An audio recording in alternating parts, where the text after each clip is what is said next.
नमस्कार, स्वागत है आप सभी का डीडी न्यूज पर। आप देख रहे हैं मिड डे प्राइम। मैं हूं ऋतु वर्मा। अगले 1 घंटे में हम बात करेंगे देश भर की बड़ी खबरों की। बताएंगे कि दुनिया भर में कौन कौन सी खबरों पर है सबकी नजर, क्या चल रहा है खेल और अर्थ जगत में, और कुछ झलकियां फिल्म, कला और संस्कृति के क्षेत्र से। लेकिन सबसे पहले अभी तक की बड़ी खबरें।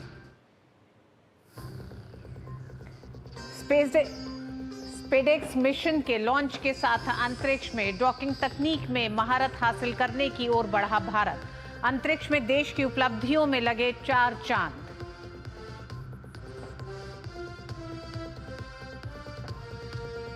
बीजेपी ने आम आदमी पार्टी पर बच्चों के भविष्य के साथ खिलवाड़ और अंधकार में धकेलने का लगाया आरोप।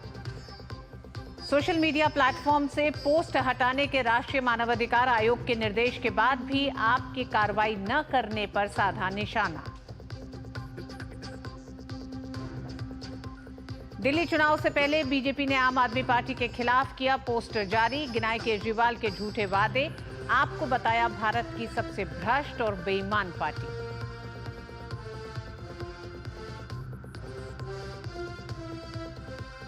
किसान नेता जगजीत सिंह डल्लेवाल मामले में सुप्रीम कोर्ट ने पंजाब सरकार को दिया 2 दिन का समय। पंजाब सरकार को उपलब्ध करवानी होगी चिकित्सा सहायता।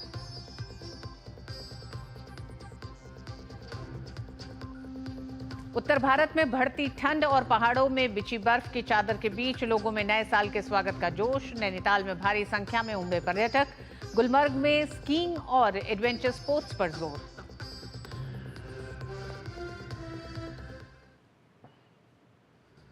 भारतीय जनता पार्टी के राष्ट्रीय प्रवक्ता गौरव भाटिया ने आम आदमी पार्टी पर जमकर हमला किया है। गौरव भाटिया ने आरोप लगाया कि आप अपनी ओछी राजनीति में बच्चों को भी नहीं बख्श रही है। दरअसल आपके सोशल मीडिया एक्स पर बच्चों की समलैंगिकता के साथ एक वीडियो शेयर किया गया है। राष्ट्रीय मानवाधिकार आयोग द्वारा इसे हटाने के आदेश के बाद भी इसे नहीं हटाया गया है, जिसके बाद भाजपा ने आप पर बच्चों के भविष्य के साथ खिलवाड़ करने और अंधकार में धकेलने का आरोप लगाया है। और ये शब्द है नेशनल ह्यूमन राइट कमीशन के कि ये जो एक्स पोस्ट है आतिशी मारलेना और अरविंद केजरीवाल की, बच्चों को राजनीति में घसीटते हुए उनका दुरुपयोग करके उनके भविष्य को अंधकारमय कर देने का यह कृत्य स्वीकारा नहीं जाएगा और तुरंत इस एक्स पोस्ट को हटाया जाए। एक्स पोस्ट को हटाया जाए, लेकिन जैसा मैंने कहा, ढोंगी और फरेबी, झूठे और मक्कार अरविंद केजरीवाल ने अभी तक इस एक्स पोस्ट को नहीं हटाया है। साथ ही गौरव भाटिया ने दिल्ली के बच्चों को अच्छी शिक्षा देने की जगह उन्हें परीक्षाओं में फेल करने का आरोप लगाया। 10वीं और 12वीं के बच्चे परीक्षा में बैठते हैं और फेल हो जाते हैं, तो इनको लगा कि हमारी साग पर भट्टा लगेगा। तो इन्होंने क्या किया कि 9वीं और 11वीं के जो बच्चे हैं उनको अच्छी शिक्षा तो नहीं दी, लेकिन उनको फेल करना स्टार्ट कर दिया।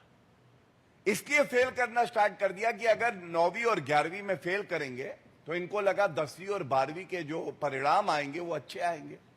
और आप सोचिए किस तरह की विभत्स राजनीति ये व्यक्ति करता है, जो 11वीं और 9वीं कक्षा में हमारे बच्चों को जबरदस्ती फेल किया, उसके बाद उनके साथ कहता है हैप्पीनेस उत्सव बनाएंगे।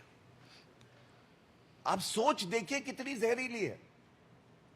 तो बीजेपी का एक और हमला आम आदमी पार्टी पर। इससे पहले भाजपा ने आम आदमी पार्टी के खिलाफ पोस्टर जारी करते हुए इसे देश की सबसे भ्रष्ट और बेईमान पार्टी बताया। भाजपा ने कहा कि भ्रष्टाचार विरोधी आंदोलन से जन्मी आम आदमी पार्टी भारत की सबसे भ्रष्ट पार्टी साबित हुई, जिसके शीर्ष नेतृत्व पर शराब घोटाला मामले में गंभीर आरोप लगे हैं।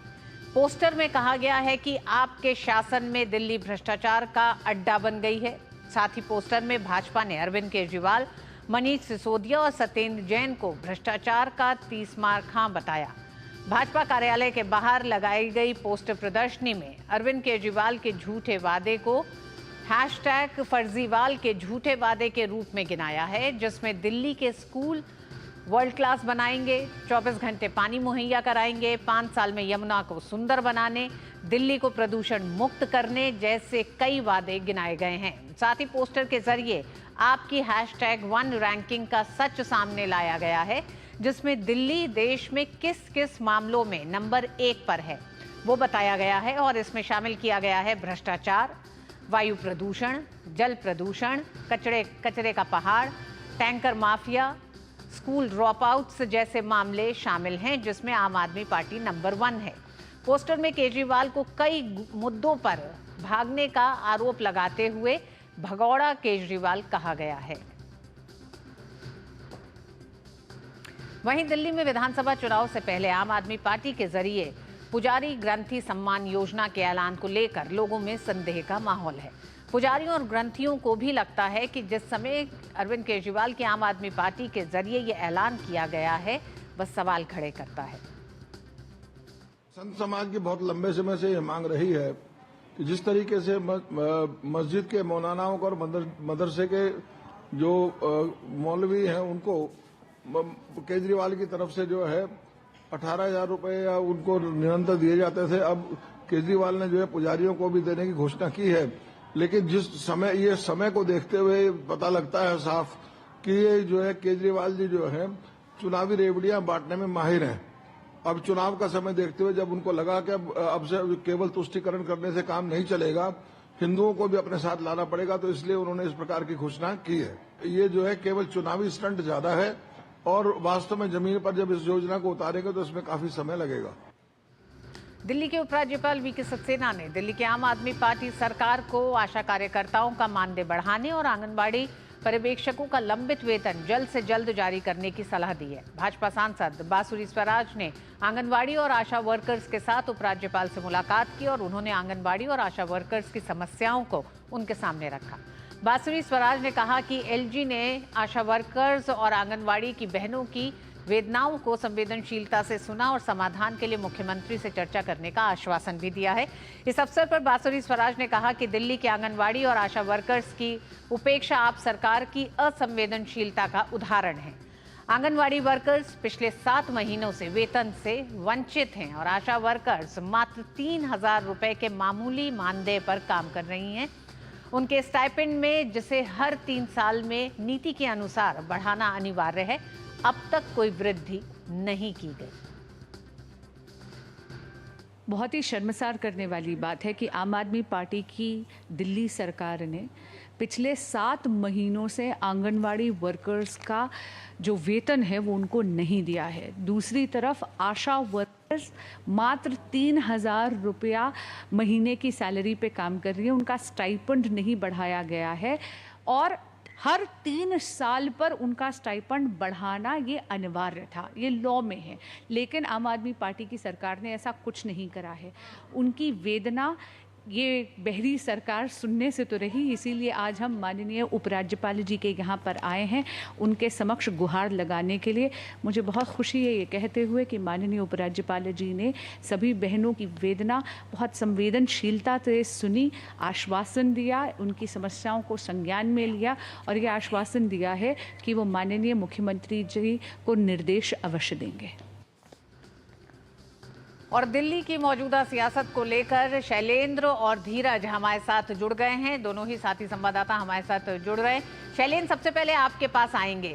लगातार आम आदमी पार्टी पर भारतीय जनता पार्टी हमलावर हैं। हालांकि दिल्ली चुनाव की तारीखों का ऐलान अभी तक नहीं हुआ है, लेकिन माहौल लगातार राजनीतिक गर्माता जा रहा है। ऐसे में एक आज जो नया आरोप बच्चों को लेकर जो लगाया है भारतीय जनता पार्टी ने, इस पूरे मामले के पीछे है क्या? ये देखिए, बीजेपी का कहना है कि आम आदमी पार्टी जो वादा करती है उसे तो पूरा करती ही नहीं, साथ ही साथ नियमों का ध्यान नहीं रखती है, संविधान के नियमों का ध्यान नहीं रखती है, चुनाव आयोग के निर्देशों का ध्यान नहीं रखती है। जब ये बहुत स्पष्ट तौर पर कहा गया है कि राजनीतिक इस्तेमाल, छोटे बच्चों की तस्वीर हो उसी का इस्तेमाल नहीं किया सकता, तब आतिशी मार लेना जो दिल्ली की मुख्यमंत्री हैं और अरविंद केजरीवाल जो आम आदमी पार्टी के संयोजक है, उन्होंने एक्स पर ऐसा पोस्ट किया, उसमें छोटे बच्चों की तस्वीरों का इस्तेमाल किया और उसकी जब शिकायत हुई और जब एक निर्देश आया और कल ही उसे मानवाधिकार आयोग की तरफ से हटाने को कहा गया, लेकिन उसके बावजूद वो तस्वीरें हटाई नहीं गई हैं अरविंद केजरीवाल की तरफ से और आतिशी लेना की तरफ से। तो ये दिखाता है कि बच्चों के प्रति वो कितने संवेदनशील है। आम आदमी पार्टी की असंवेदनशीलता बच्चों के प्रति दिखाई देती है। तो ये एक नया मामला है जिसको लेकर अब बीजेपी कह रही है कि अरविंद केजरीवाल और आम आदमी पार्टी एक तो वादों को पूरा नहीं करती, दिल्ली को कैसा बना दिया है वो सब देख रहे हैं, और साथ ही साथ अब नियम कानूनों का पालन भी नहीं करती, चाहे वो चुनाव के दिशा निर्देश हो या फिर कोई कानून हो, उसका भी पालन वो नहीं करती है। ठीक, शैलेंद्र, आप हमारे साथ बने रहिएगा। धीरज भी हमारे साथ जुड़े हुए हैं, हनुमान मंदिर के पास से धीरज हमारे साथ जुड़े हैं बाबा खड़क सिंह मार्ग पर। धीरज, यहाँ आज से जो नई योजना का ऐलान कल अरविंद केजरीवाल ने किया है, ग्रंथी और पुजारियों की सम्मान योजना, उसका रजिस्ट्रेशन शुरू हो रहा है। हालांकि पुजारियों का कहना है कि ये अरविंद केजरीवाल का सिर्फ एक राजनीतिक चुनावी स्टंट इसे बता रहे हैं, क्योंकि उनका कहना है कि 2013 से मौलवियों को तो लगातार वेतन दिया जा रहा है, एक लंबी मांग थी। अब सिर्फ चुनाव से कुछ महीने पहले, 2 महीने पहले कह सकते हैं कि इस तरह के ऐलान से एक तरह से खुश तो नहीं है पुजारी। उनका कहना है कि ये सिर्फ चुनावी स्टंट है। देखिए, बिल्कुल आपने सही कहा। और अब से 1 घंटे पहले से यहाँ पे जो आम आदमी पार्टी के जो संयोजक हैं अरविंद केजरीवाल, उनका यहाँ इंतजार हो रहा है। और कहा जा रहा है कि अब से थोड़ी देर के बाद जो यहाँ के हनुमान मंदिर में वो पहुँचेंगे और यहीं से जो पुजारियों के लिए और ग्रंथियों के लिए जो सम्मान योजना है उसकी वो शुरुआत करेंगे। और उस घोषणा में ऐसा कहा गया है कि जो पुजारियों को और ग्रंथियों को 18,000 रुपये प्रति महीने दिया जाएगा। और यहाँ मैं पहुँचने से पहले यहाँ के जो स्थानीय पुजारी हैं उनसे भी हमने बात की है, यहाँ के जो श्रद्धालु हैं उनसे भी बात की है। और हम कह सकते हैं कि यहाँ जो आए हुए जो साधु संत हैं उनसे भी हमने बात करने की कोशिश की है कि आखिर आम आदमी पार्टी के संयोजक जिस स्कीम की बात कर रहे हैं, पुजारियों को 18,000 रुपये देने की बात कर रहे हैं, उन वायदों में कितनी सच्चाई है, उनकी बातों में कितना दम है। देखिए, यहाँ के जो स्थानीय पुजारी हैं वो इस बात का साफ तौर पर विरोध कर रहे हैं। पुजारियों का ये कहना है कि आम आदमी पार्टी पिछले 11 सालों से जो मस्जिद के जो इमाम हैं उनको पैसे दे रही है, लेकिन आज उन्हें पुजारी की याद आई है, आज उन्हें ग्रंथियों की याद आई है।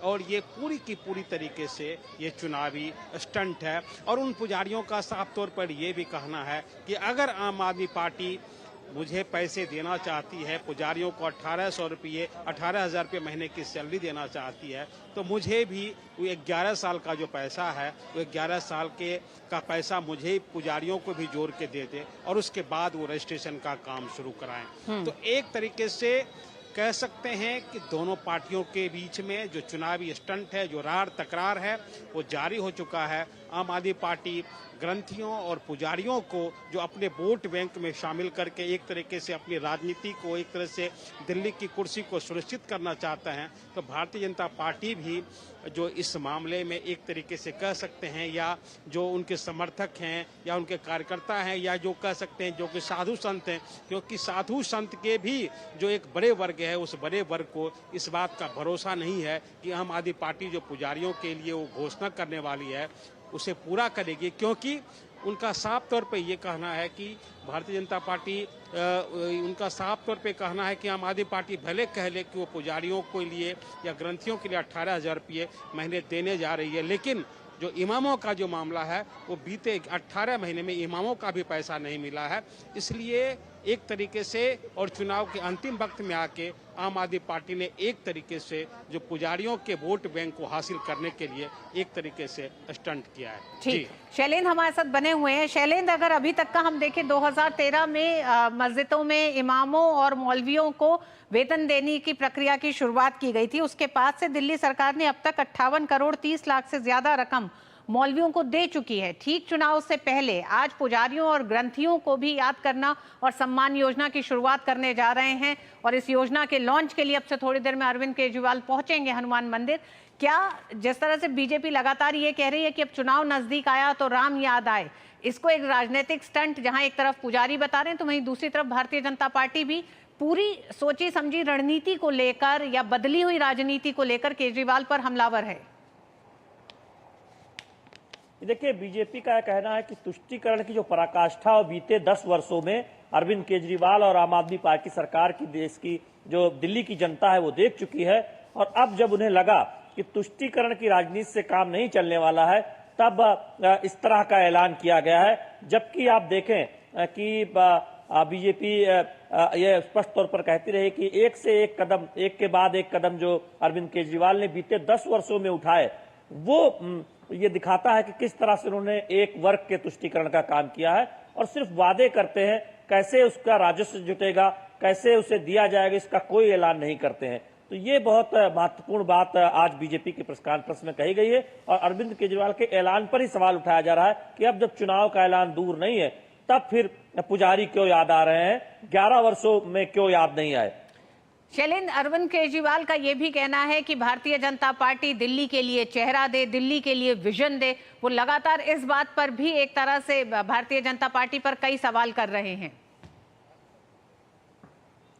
देखिए, जहां तक विजन की बात है, निश्चित तौर पर भारतीय जनता पार्टी का यह कहना है कि चुनावों के ऐलान के बाद एक विजन डॉक्यूमेंट बीजेपी की तरफ से दिल्ली के विकास का खाका रखते हुए आगे की योजना क्या है, अगर दिल्ली में बीजेपी सत्ता में आती है, वो पेश किया जाएगा। उसमें विस्तृत चर्चा के बाद उसे बनाया जाएगा, और उसमें एक पूरा खाका होगा, एक विस्तृत खाका होगा, और ये भी बताया जाएगा कि उसके लिए धन कहां से लाया जाएगा। सिर्फ ऐलान ही नहीं किया जाएगा। ये बीजेपी की तरफ से ये बहुत स्पष्ट तौर पर इसकी जानकारी दी गई है। दूसरी बात ये कही जा रही है कि जो अरविंद केजरीवाल अब ये भी बताएं कि अगर उनकी पार्टी अब चुनाव लड़ रही है, तो वो किसके चेहरे पर चुनाव लड़ रही है। चूंकि सब जानते हैं कि अरविंद केजरीवाल ने त्यागपत्र दे दिया है और आतिशी मारलेना को दिल्ली का मुख्यमंत्री बनाया गया है, तो इस पर भी सवाल बीजेपी की तरफ से पूछे जा रहे हैं। तो ये बहुत स्पष्ट है कि हम दोनों तरफ से देख रहे हैं कि सवालों के बौछार आ रहे हैं, और उसके जवाब भी अपने अपने तौर पर दिए जा रहे हैं। जी हाँ, बिल्कुल। दिल्ली चुनाव को देखते हुए दोनों ही राजनीतिक पार्टियां आमने सामने दिखाई देती हैं। भारतीय जनता पार्टी और आम आदमी पार्टी के बीच में आरोप प्रत्यारोप के साथ ही चेहरों की जो लड़ाई है, लगातार भारतीय जनता पार्टी का कहना है कि आम आदमी पार्टी में सभी चेहरे दागदार हैं, तो वहीं दूसरी तरफ आम आदमी पार्टी चेहरा पूछ रही है, विजन पूछ रही है, जिसका पलटवार भारतीय जनता पार्टी लगातार कर रही है कि आप जवाब दें कि 10 साल में आपने क्या दिल्ली की जनता को दिया है। दिलचस्प होता जा रहा है लगातार, क्योंकि जिस तरह से अरविंद केजरीवाल एक के बाद एक योजनाओं की घोषणा कर रहे हैं, उसकी काट भारतीय जनता पार्टी के पास क्या रहेगी। धन्यवाद धीरज आपका भी, और शैलेंद्र आपका भी इस पूरे मसले पर जुड़ने के लिए। मिड डे प्राइम में वक्त एक छोटे से ब्रेक का है, आप देखते रहिए डीडी न्यूज। आज सुनो, खाने में कोई स्वाद नहीं है। अरे किफायती लाल सस्ते वाले दाल मसाले स्वाद हुआ बेकार, एकदम बकवास। इधर कीमती लाल को देखो, खाना बना कमाल। MDH की हल्दी मिर्ची धनिया करे कमाल। ये रंग दे, ये खुशबू दे, ये तीखा, ये कम पड़े। समझे किफायती लाल, क्या निराला MDH masala. This is no ordinary sky. This is where legends are born. Clear to space transition. Roger. Re-engaging heat. In the vast expanse above, the Indian Air Force reigns. Unseen, unstoppable, unmatched. Join the Indian Air Force to be a cut above. फूल वाला, catering वाला, band वाला, ये लो भाई। Band बजेगी पापा, अगर गड़बड़ हुई तो गए पैसे। अरे नहीं रे, बैंक संभाल लेगा। कैसे? मैंने पॉजिटिव पे सिस्टम पे रजिस्टर किया है। बैंक को चेक्स और बेनिफिशियरीज की जानकारी दे दी है। बैंक चेक करेगा, जांच करेगा, डिटेल्स मैच नहीं तो क्लियरेंस नहीं। अच्छा, लाइए मुझे दीजिए। फोटो वाला, लाइट वाला, मंडप वाला। RBI कहता है जानकार बनिए, सतर्क रहिए। बिल्कुल सही कह रहे हैं। MDH का किचन किंग किचन में हो तो हम सब कुछ बना सकते हैं। बैंगन का भरता, आलू गोभी, भिंडी मसाला और भी बहुत कुछ। MDH। रक्षा मंत्री राजनाथ सिंह और सेना प्रमुख जनरल उपेंद्र द्विवेदी द्वारा उज्जैन पहुंचकर महाकालेश्वर मंदिर में पूजा अर्चना करने का टीएमसी सांसद साकेत गोखले द्वारा मखौल उड़ाने पर भाजपा प्रवक्ता शहजाद पूनावाला ने इसे हिंदू समाज और भारतीय सेना का अपमान बताया है। शहजाद पूनावाला ने कहा कि हिंदुओं और सेना का मजाक उड़ाना इंडी गठबंधन की पुरानी आदत है। हिंदू आस्था को दो गाली ताकि मिले वोट बैंक की ताली, यही है TMC, Samajwadi party, Congress, INDI alliance की प्रणाली। जिस प्रकार से टीएमसी के सांसद साकेत गोखले ने राजनाथ सिंह जी और आर्मी चीफ का मखौल और मजाक उड़ाया है, क्योंकि वो उज्जैन महाकाल मंदिर में पूजा अर्चना कर रहे थे। ये सभी शिव भक्तों का, ये सभी हिंदुओं का और पूरे भारतवर्ष का अपमान है। और वैसे तो भारत की सेना और जो सुरक्षा बल है उसके मनोबल पर भी चोट करना इनकी आदत बन चुकी है। जब डीजीएमओ अनाउंस करते हैं सर्जिकल स्ट्राइक तो ये प्रूफ मांगते हैं, जब बालाकोट एयर स्ट्राइक होता है तब ये सबूत मांगते हैं। भारतीय अंतरिक्ष अनुसंधान संगठन ने कल स्पेडेक्स मिशन को सफलतापूर्वक लॉन्च किया, जिसका लक्ष्य अंतरिक्ष में डॉकिंग तकनीक में महारत हासिल करना है। स्पेस डॉकिंग एक्सपेरिमेंट यानी स्पेडेक्स मिशन के तहत 2 उपग्रहों को कल श्रीहरिकोटा से PSLV C-60 रॉकेट के जरिए प्रक्षेपित किया गया। रॉकेट ने दोनों उपग्रहों को कुछ दूरी पर एक ही कक्षा में सफलतापूर्वक स्थापित किया। स्पेडेक्स मिशन की सफल लॉन्चिंग के बाद इसरो प्रमुख S सोमनाथ ने कहा कि रॉकेट ने 15 मिनट की उड़ान के बाद अंतरिक्षयानों को 475 किलोमीटर की वृत्ताकार कक्षा में स्थापित कर दिया है। उन्होंने उम्मीद जताई कि डॉकिंग प्रक्रिया अगले 1 सप्ताह में संभवतः 7 जनवरी को पूरी हो जाएगी। अमेरिका, रूस और चीन के बाद भारत अब डॉकिंग तकनीक में महारत हासिल करने वाला चौथा देश बनेगा। PSLV ने 2 छोटे अंतरिक्ष यान SDX-01 और SDX-02 जो टारगेट की भूमिका निभाएगा को लेकर उड़ान भरी। प्रत्येक का वजन लगभग 220 किलोग्राम था। उपग्रहों को पृथ्वी की निचली कक्षा में डॉकिंग के लिए एक साथ जोड़ा गया। इसरो करीब 4 दिन में दोनों उपग्रहों के बीच पर्याप्त दूरी बनाने के बाद भारतीय डॉकिंग सिस्टम के सॉफ्टवेयर को सक्रिय करेगा। इसमें 4 डॉकिंग सेंसर, पावर ट्रांसफर प्रौद्योगिकी, स्वदेशी नवीन स्वायत्त डॉकिंग रणनीति तथा उपग्रहों के बीच स्वायत्त संचार के लिए एक अंतर उपग्रह संचार लिंक ISL शामिल है। इसमें एक अंतर्निहित इंटेलिजेंस भी शामिल है, जिससे दोनों उपग्रह एक दूसरे की स्थिति का पता लगा सकते हैं। ये भारत के आगामी अंतरिक्ष अभियानों के लिए भी बेहद महत्वपूर्ण है, जिसमें चंद्रमा मिशन, भारतीय अंतरिक्ष स्टेशन की स्थापना और पृथ्वी से GNSS के समर्थन के बिना चंद्रयान 4 जैसे चंद्र मिशन शामिल हैं। इसरो के अनुसार डॉकिंग के बाद दोनों उपग्रहों के बीच बिजली का हस्तांतरण भी होगा, जो समग्र अंतरिक्ष यान नियंत्रण और अनडॉकिंग के बाद पेलोड संचालन जैसे अंतरिक्ष रोबोटिक्स एप्लीकेशन के लिए आवश्यक है। स्पेडेक्स प्रयोगों के लिए PSLV के चौथे चरण POES-4 का भी उपयोग करेगा। इस चरण में शैक्षणिक संस्थानों और स्टार्टअप्स के 24 पेलोड भी अंतरिक्ष में स्थापित किए जाएंगे। सफल लॉन्चिंग के बाद आज केंद्रीय मंत्री जितेंद्र सिंह ने कहा कि मिशन की सफलता प्रधानमंत्री नरेंद्र मोदी का मंत्र आत्मनिर्भर भारत की ओर एक मजबूत कदम है, जो स्वदेशी टेक्नोलॉजी से कम कीमत लागत में तैयार हुआ है।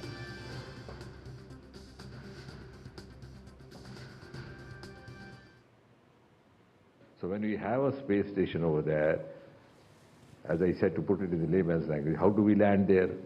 How do we move things there? So we need to have this technology. We can't simply have a station there which is just hanging in space and we sitting down here watching it.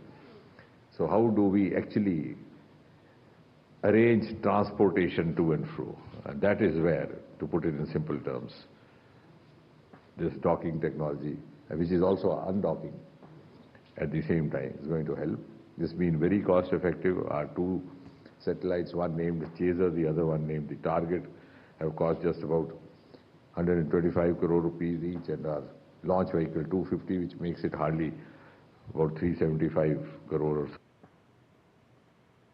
अंतरिक्ष में docking प्रक्रिया का भारत की अंतरिक्ष यात्रा में कितना बड़ा पड़ाव है, क्या महत्व रखता है, ये इन तमाम विषयों पर बात करने के लिए हमारे साथ अंतरिक्ष विशेषज्ञ रत्न श्रीवास्तव जी जुड़ गए हैं। बहुत बहुत स्वागत है रत्न जी आपका।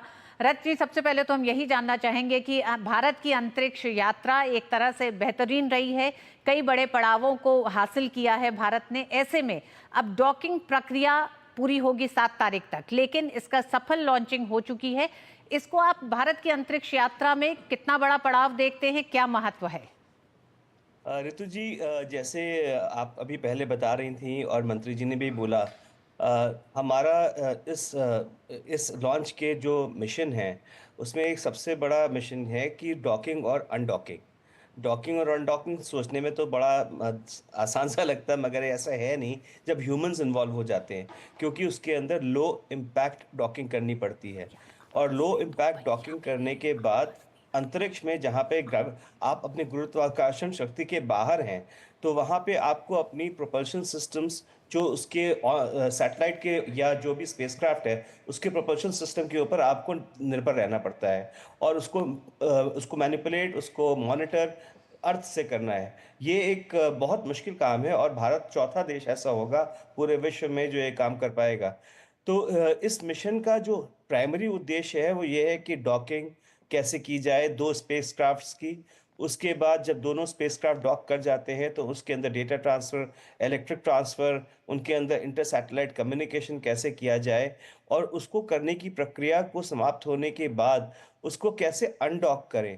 अनडॉक करने के बाद उसको वापस निकाल करके अलग-अलग उसको अंतरिक्ष में अलग-अलग जगहों में कैसे रखें।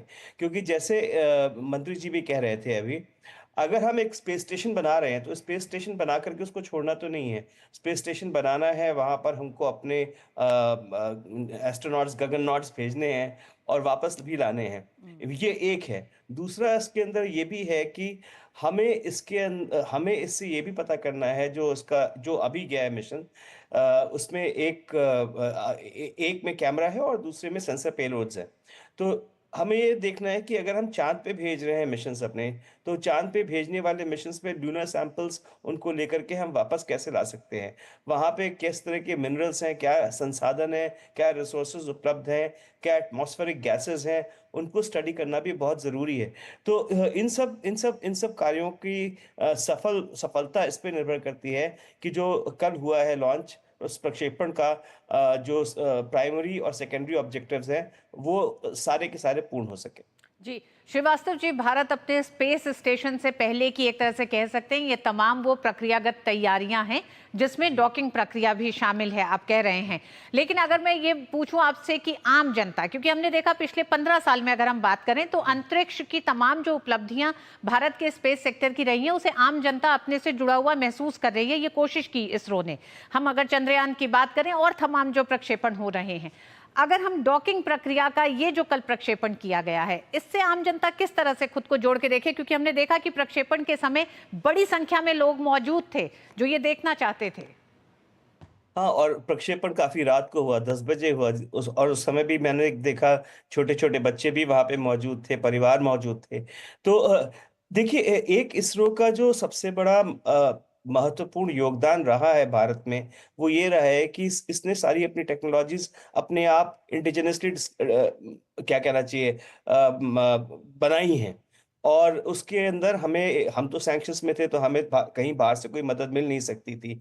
तो हम आत्मनिर्भर भारत का यदि सबसे बड़ा एक उदाहरण देना चाहें तो इसरो और इसरो के द्वारा बनाया हुआ एक पूरा स्पेस इंडस्ट्री इकोसिस्टम है, वो तो एक चीज है। लेकिन अगर आप कहें आम नागरिक के लिए, तो आम नागरिक के लिए हम अगर स्पेस रेस में पीछे रह जाते हैं, स्पेस फेयरिंग नेशन है, लीडिंग स्पेस फेयरिंग नेशन है हम, तो हमें जो चंद्रमा में एक तरह से जो हमारा एक अधिकार है चंद्रमा के रिसोर्सेस के ऊपर, हम उसमें पीछे रह जाएंगे। तो जैसे इसके एक मिशन में ये भी है कि चंद्रमा के ऊपर जो रिसोर्सेस है उसके बारे में स्टडी करें ताकि ल्यूनर सैंपल्स वहां से वापस आ सके।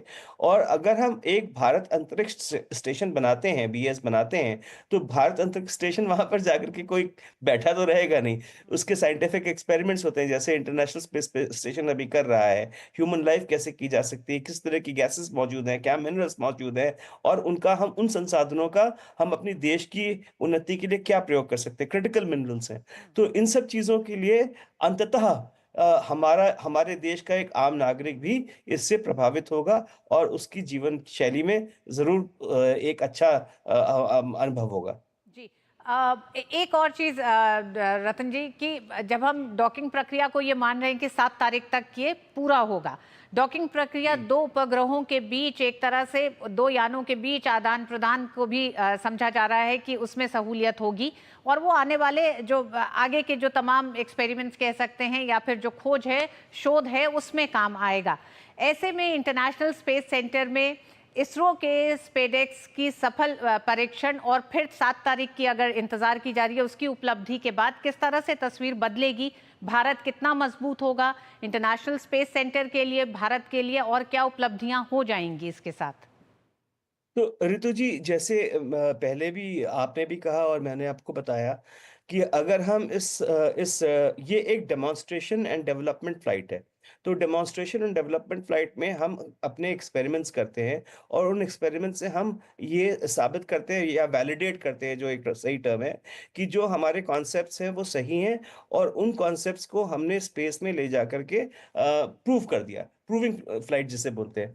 तो अभी अगर हम इसको डॉकिंग कर सकते हैं, लो इम्पैक्ट डॉकिंग कर सकते हैं और लो इम्पैक्ट डॉकिंग करने के बाद अगर जो उसके अंदर इलेक्ट्रिकल ट्रांसफर्स करने हैं, डेटा ट्रांसफर्स करने हैं, उसके बाद दोनों यानों के बीच में संकेत भेजने हैं, जिसे बोलते हैं कम्युनिकेशन लिंक्स तैयार करने हैं, इंटर सैटेलाइट कम्युनिकेशन लिंक्स तैयार करने हैं, वो सब यदि हम कर पाते हैं तो ये एक बहुत बड़ा कदम होगा अगले कदम के लिए। जो अगला कदम क्या है कि जब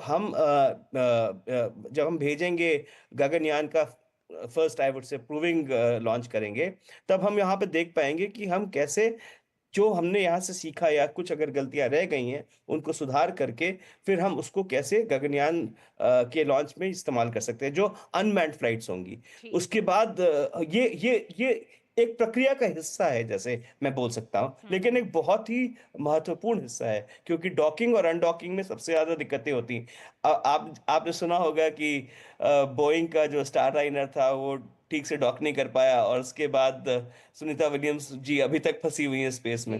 तो आप समझ सकते हैं ये डॉकिंग अनडॉकिंग कितना महत्वपूर्ण काम है और उसको साइंटिफिकली प्रूव करना और उसको प्रूव करने के बाद वैलिडेट करना एक बहुत ही बड़ी उपलब्धि होगी भारत के लिए। जी हाँ, बिल्कुल, भारत के लिए एक महत्वपूर्ण पड़ाव होगा। अंत में रतन जी बहुत संक्षेप में जानना चाहेंगे, भारत की विशेषता अंतरिक्ष में तमाम प्रक्षेपणों को लेकर रही है कि भारत की कम लागत के प्रक्षेपण जो हुए हैं वो भारत की एक बड़ी विशेषता रही है।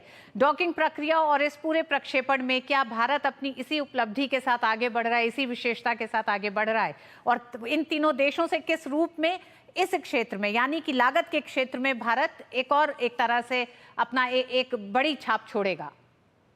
बिल्कुल, हम तो फ्रूगल इंजीनियरिंग के मास्टर माने जाते हैं।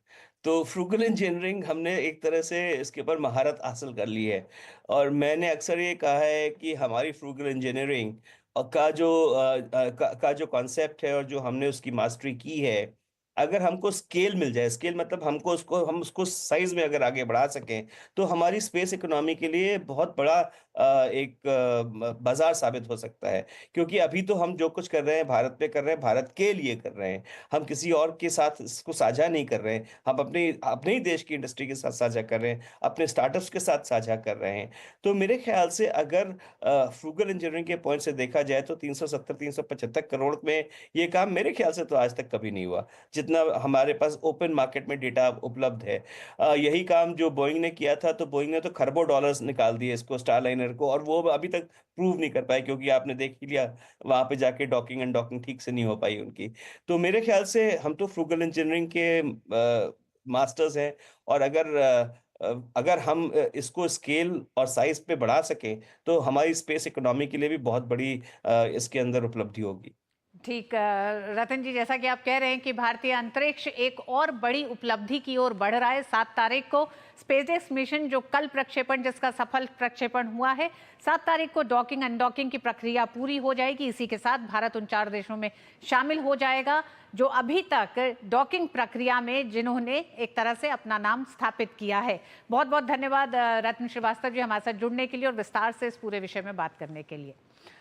बढ़ते आगे खबरों की तरफ। सुप्रीम कोर्ट ने पिछले 36 दिन से खनौरी बॉर्डर पर आमरण अनशन कर रहे किसान नेता जगजीत सिंह डल्लेवाल को मेडिकल सहायता उपलब्ध कराने के निर्देश पर अमल करने के लिए पंजाब सरकार को 2 दिन का और वक्त दिया है। पंजाब सरकार ने कोर्ट से और वक्त दिए जाने की मांग की थी। पंजाब सरकार की ओर से एडवोकेट जनरल ने कोर्ट को बताया कि पंजाब सरकार के अधिकारियों ने डल्लेवाल से बात कर उन्हें समझाने की कोशिश की, पर उन्होंने अभी कोई मेडिकल सहायता लेने से मना किया है। एडवोकेट जनरल की ओर से बताया गया है कि कल किसानों ने पंजाब बंद की घोषणा की थी, इस वजह से कोई आवाजाही नहीं हो सकी।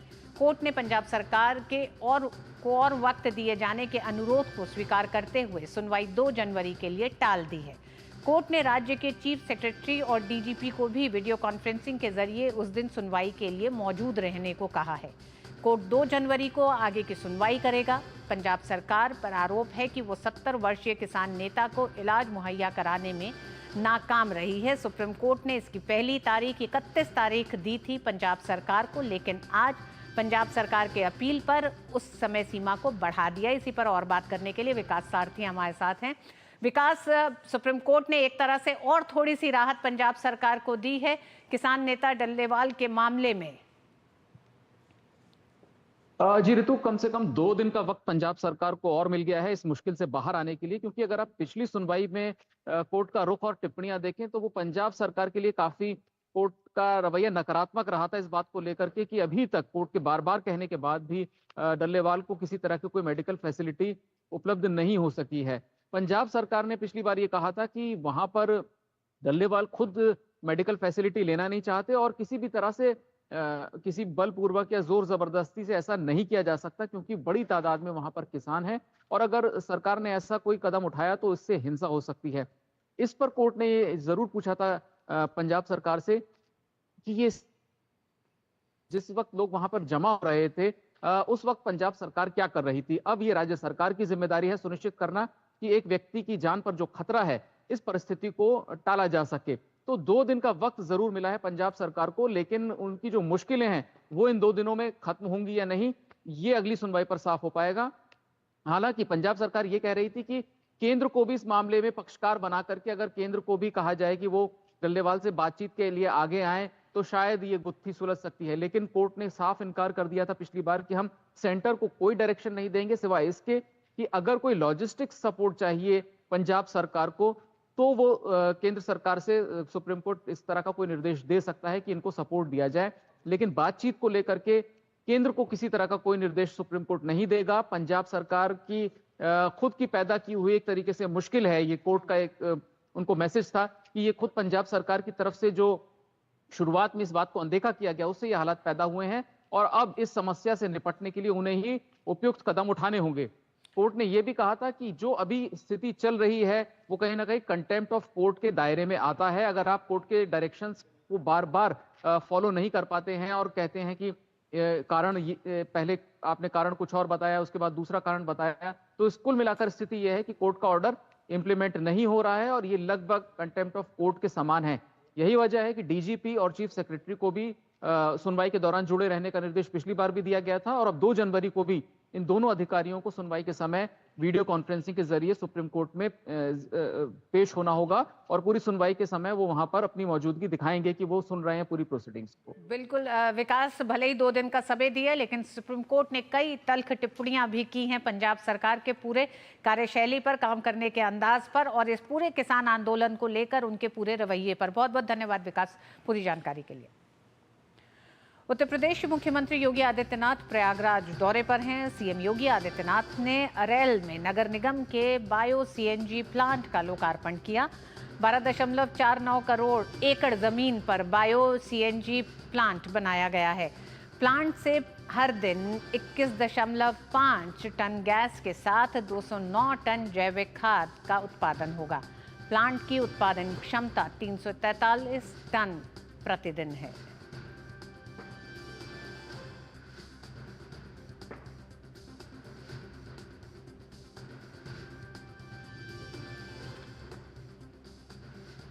और नए साल के जश्न से पहले राजधानी दिल्ली समेत मुंबई और देश के अन्य मुख्य शहरों में सुरक्षा व्यवस्था कड़ी कर दी गई है। दिल्ली के विभिन्न जगहों पर पुलिस द्वारा चेकिंग अभियान चलाया जा रहा है। वहीं सुरक्षा को मजबूत करने के लिए दिल्ली पुलिस AI तकनीक का भी इस्तेमाल करने की तैयारी में है। ऐसा इसलिए ताकि नए साल पर मनाए जाने वाले जश्न में किसी तरह का खलल या फिर अप्रिय घटना न हो। 10 से 11 CAPF की कंपनियां होंगी, 47 के लगभग हम पिकेट्स लगाएंगे, 40 के लगभग मोटरसाइकिल पेट्रोलिंग होंगी और उतने ही हमारी फुट पेट्रोलिंग की टीम्स भी होंगी। हम लगभग इसके अंदर 700 to 800 का लोकल स्टाफ लगाएंगे CAPF के अलावा। हमारा अरेंजमेंट सिर्फ 31 को नहीं, 1 को भी होता है, क्योंकि 1 को भी ये देखा गया है कि लोग काफ़ी ज़्यादा संख्या में इंडिया गेट, कनॉट प्लेस ऐसी जगहों पे आते हैं। उसके अलावा हमने कुछ स्पेशलाइज्ड व्हीकल्स भी तैयार किए हैं, अराउंड 15 के लगभग स्पेशलाइज्ड व्हीकल्स हैं जो ओपन पेट्रोलिंग करेंगे इसके अंदर। They are specialized now for the new year only. उसके अलावा हमने जितनी हमारी मोटरसाइकिल और गाड़ियाँ हैं उनके सबके अंदर GPS लगाया हुआ है, उनकी स्पेशल मॉनिटरिंग भी की जाएगी, उनकी जियो फेंसिंग करा के कि वो अपने एरिया में डेडिकेटेड पेट्रोलिंग करें। ट्रैफिक के साथ मिलके हमने काफ़ी एल्कोमीटर के साथ में ड्रंक एंड ड्राइविंग के ऊपर भी स्ट्रिक्ट करके हमने कंबाइंड पिकेट्स लगाई हैं। मुंबई और आसपास के इलाकों में चप्पे चप्पे पर पुलिस तैनात की गई है। साथ ही लोगों से कानून और नियमों का पालन करते हुए उत्सव के दौरान जिम्मेदार बने रहने का भी आग्रह किया गया है। होटल मालिकों ने भी खास तैयारी की है, जिसके तहत शराब परोसते वक्त आयु की जांच करने के लिए ID कार्ड चेक करने और शराब पी चुके लोगों के लिए किराए का ड्राइवर मुहैया कराने की योजना बनाई है। Central railway, western railway special train चलाने वाली है। उस वजह से जो लोग आएंगे वो उसी जगह पे रुकने के बजाय वो वापस वहाँ से निकलते जाएंगे, ड्रेन आउट होते जाएंगे और वहाँ पे ज़्यादा भीड़ ना हो इसकी कोशिश की जाएगी। जो CCTV है वो CCTV का मॉनिटरिंग जो है आजकल अगर जहाँ घटना होती है वहाँ के CCTV यूजुअली देखे जाते हैं और उसका फीड लिया जाता है। लेकिन 31 को हमारी जो टीम है GRP और RPF उसको लाइव मॉनिटर करेगी। जहाँ पे स्पेशली एक्सेस पॉइंट्स है, जहाँ पे ज़्यादा रश हो रही है वहाँ पे CCTV से नजर रहेगी और कुछ भी दिखेगा या कुछ गलत मतलब गतिविधि हो रही है तो उसको इमीडिएटली कंट्रोल रूम के जरिए वहाँ पे बताया जाएगा। गुजरात में भी पुलिस नए साल के जश्न को लेकर काफी सतर्क है। सूरत की DCP हेतल पटेल ने बताया कि पिछले एक हफ्ते से हमारी तैयारियां चल रही हैं, जिसमें वाहन चेकिंग भी की जा रही है, ड्रोन से भी निगरानी की जा रही है। पिछले एक सप्ताह से हमारी तैयारियां चल रही हैं, जिसमें चेकिंग, व्हीकल चेकिंग भी चल रहा है, ब्रेथ एनालाइजर का यूज़ कर रहे हैं, ड्रग्स नारकोटिक्स जो किट है उसका भी यूज़ कर रहे हैं, ड्रोन से सर्वेलेंस करना भी जारी है और ख़ास करके जहाँ जहाँ सेलिब्रेशन होने वाला है उनके सेलिब्रेशन के लिए जो भी ज़रूरी है वो कागजात, उनकी NOC लेने का काम चल रहा है। उनको लाइसेंस देने के बाद ही वो ऐसे बड़े इवेंट को परफॉर्म कर पाएंगे। खास करके हमारे पास 4 SRP कंपनी है तो उसको तैनात करेंगे। ट्रैफिक की समस्या खास रहती है तो उसके कारण हमने 600 से ज़्यादा हमारे TRB ट्रैफिक जवान ब्रिगेड्स हैं उनको यूज़ में लाएंगे एंड 1000 से ज़्यादा ट्रैफिक पुलिस जो है वो भी सड़कों पे रहेगी। सारी सीनियर ऑफिसर्स के साथ हमारी क्राइम ब्रांच एंड हमारे स्पेशल ऑपरेशन ग्रुप भी तैनात रहेंगे।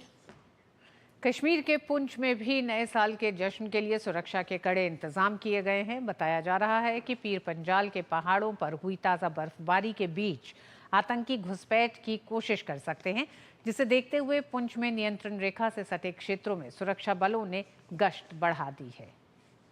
उत्तर प्रदेश पुलिस ने भी नए साल को लेकर काफी कड़ी सुरक्षा व्यवस्था की है। लखनऊ के पुलिस कमिश्नर अमरेंद्र कुमार सेंगर ने कहा कि वाहनों की जांच की जा रही है। हम लोग जो हमारा रनअप है नए वर्ष के लिए उसके दौरान विभिन्न प्रकार के चेकिंग अभियान चला रहे हैं, चाहे हमारे वाहन के हों, जितने भी सराय हैं, धर्मशाला हैं, होटल हैं, जितने भी ऐसे स्थान हैं जहाँ पे काफ़ी संख्या में फुटफॉल होता है वहाँ पे लगातार चेकिंग चल रही है। और साथ ही साथ हॉटस्पॉट्स हम लोगों ने आइडेंटिफाई किए हैं, कहाँ पे ट्रैफिक एक्सीडेंट्स होते रहे हैं, कहाँ पे महिला संबंधी अपराध होते रहे हैं, कहाँ पे ट्रैफिक एक्सीडेंट्स वगैरह होते रहते हैं, तो वहाँ पे विशेष हम लोगों की डिप्लॉयमेंट रहेगी। जितने भी हमारे पुलिसकर्मी हैं सारे के सारे पूरे जिले भर में ऑन द रोड्स रहेंगे। नए साल के मौके पर ओडिशा में सुरक्षा व्यवस्था को लेकर डीजीपी योगेश बहादुर खुरानिया ने बताया कि राज्य में कानून व्यवस्था बनाए रखने के लिए पुलिस सड़कों पर तैनात है। 2024 is coming to an end people are in a festive mood. Police throughout the state will be out in strength on the roads for maintenance of law and order, and in particular at places of interest, tourist interest in the state. Large number of people visit Puri on 31st December and 1st of January, for which required manpower has been made available to District Police Puri. Required arrangements have been put in place. Regulation of traffic from all directions have been made. और गोवा के समुद्र तट पर नए साल के जश्न के लिए पर्यटकों की भीड़ को आकर्षित कर रहे हैं। उत्तरी गोवा के तटीय क्षेत्र में क्रिसमस के बाद पार्टी का माहौल शुरू हो गया है, जिसमें विभिन्न राज्यों और विदेश से आए लोग शामिल हो रहे हैं। मैं गोवा एंजॉय करने आया हूँ। मुझे यहाँ का वेदर बहुत पसंद आया। बहुत अच्छा माहौल है, काफ़ी बहुत अच्छा लगा। फुल एंजॉय करने को मिल रहा है। वेदर ही बहुत अच्छा है। गोवा का मतलब माहौल कहा जाए तो एकदम कूल, एकदम मस्त। उधर काशी विश्वनाथ मंदिर में नए साल पर भारी संख्या में श्रद्धालुओं के आने का अनुमान है। इसको देखते हुए झांकी दर्शन की व्यवस्था की गई है। साथ ही श्रद्धालुओं के लिए सभी द्वार से प्रवेश की भी व्यवस्था रहेगी। इसके अलावा काशी आने वाले श्रद्धालुओं को किसी भी तरह की परेशानी न हो, इसका खास ध्यान रखा गया है। ललिता घाट पर लेजर शो का भी आयोजन किया गया है।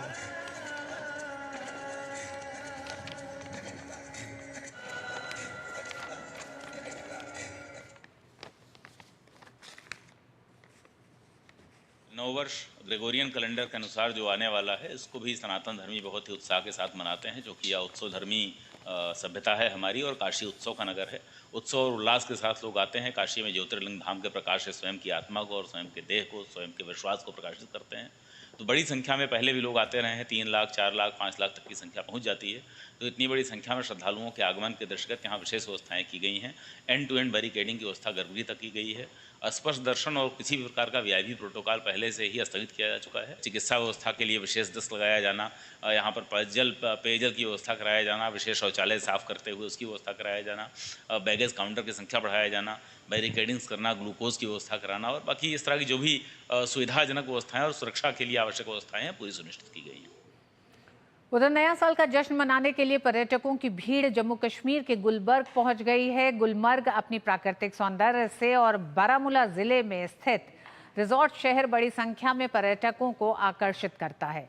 बर्फ से ढकी चोटियों और सुंदर प्राकृतिक नज़ारों के लिए जाना जाने वाला गुलमर्ग स्कीइंग, स्नोबोर्डिंग और स्नो शूइंग जैसी सर्दियों की गतिविधियों के लिए एक लोकप्रिय स्थान बना हुआ है। नए वर्ष का जश्न मनाने के लिए बड़ी संख्या में लोग पहाड़ी क्षेत्रों की ओर रुख कर रहे हैं, जहां बर्फ की चादर पर्यटकों को अपनी ओर आकर्षित कर रही है।